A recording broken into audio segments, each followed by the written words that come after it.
أهلا بيكم في صوت نوايا. كتير مننا أو كلنا ما بنبقاش خدنا حب كفاية من أهلنا، ما بنبقاش اتقال لنا كلام حلو، ما بنبقاش عارفين الكلام الحلو ده بيتقال ازاي، ما بنبقاش عارفين فكرة ان انا احضن اخويا او اختي او امي. مش عارف اعمل ده لان انا مش متعود عليه. انا بحب قوي، وجوايا مشاعر وقلقان على اللي قدامي. وكمان يعني لو هو متضايق او في اي حاجه مضايقاه، انا ببقى مش طايق نفسي، انا نفسي امور تتحل، انا نفسي يبقى حلو.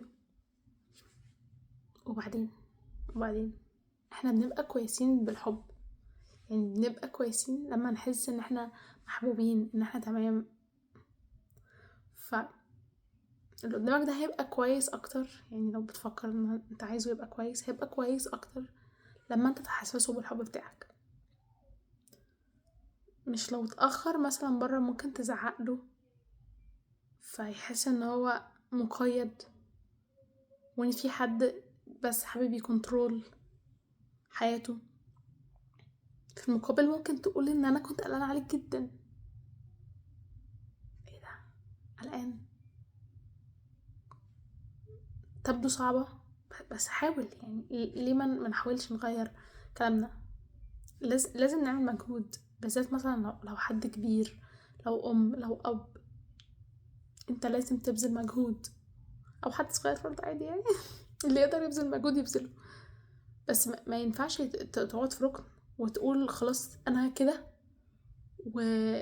ومش عارف اتعامل. انا ده طبيعتي. مش طبيعتك، مش طبيعتك دي، بس عشان حاجه انت متعودتش عليها وما خدتهاش. فجرب يعني لاول مره، لو انت جيت تحضن حد وانت مش متعود انك تلمس اي حد مش عارف ايه، لو اول مره هتجيب التانية هتجيب التالتة. لو فكرت في الكلام اللي بتقوله، طب غيرته بحيث يعبر اكتر عن اللي جوايا ويوصل اللي قدامي، يوصل اللي قدامي بحب.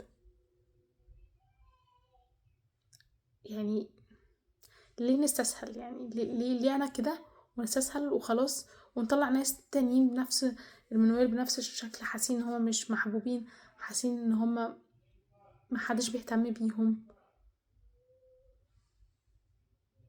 حاسين ان هما كانوا مقيدين. ف... فليه؟ مفيش حاجة اسمها انا كده.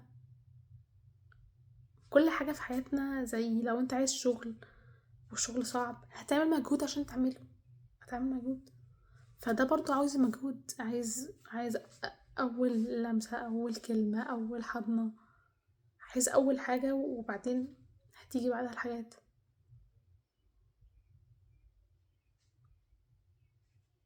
مش هيبقى ليك مبرر عند الشخص دوت اللي انت كان المفروض تديله مشاعر، تديله حب وتحسسه بده وما حسستوش. مش هيبقى ليك مبرر. يعني فكرة ان انا ما بعرفش ما بقدرش، ده مش مبرر.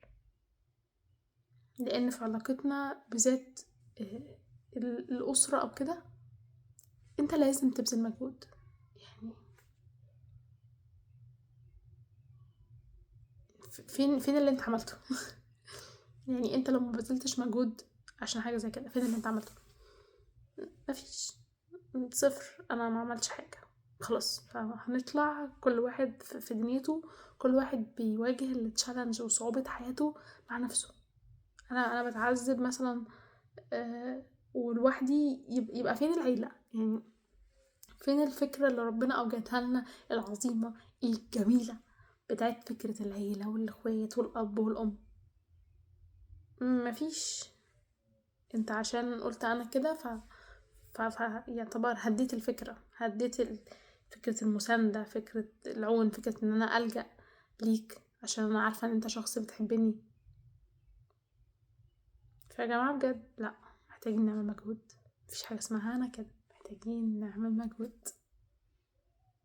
ربنا يديكم نعمة وتقدروا ان انتوا تعملوا المجهود ده في علاقاتكم الأسرية، عشان هي الأهم على الإطلاق،